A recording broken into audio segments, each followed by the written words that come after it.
Gusto kong humingi ng sorry doon sa lalo sa mga tao na sasaktan ko.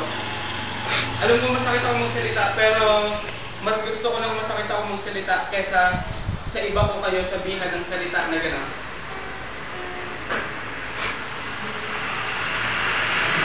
Okay. Si Maru ay sinulatan ko dun sa kanyang reflection. Hindi ko alam kung bakit publish siya sinulatan. So, nag-sorry ako sa kanya kasi sabi ko nga sa kanya, at least hindi namin kailangan magkunwaring dalawa para magustuhan namin yung isa't isa. Kasi since from the start ay malayo yung loob namin. Pero sabi ko nga kay Maru, I'll try na gusto ko sana lumapit sa kanya pero hindi ako makalapit din. Katulad din na sinabi niya na hindi rin siya, gusto niya lumapit pero hindi rin siya makalapit sa akin. Okay? Si Lauren, medyo kaiba ng konti ito kasi medyo parang may sarili ka ring mundo. Ayan. Si Gemaline, yan. Nakilala ko siya. Isa-isahin ko ka pala kaya. Yes. Si Gemaline, nakilala ko yan. Dati-dati ang tingin ko dyan ay ganun na lamang. Pero,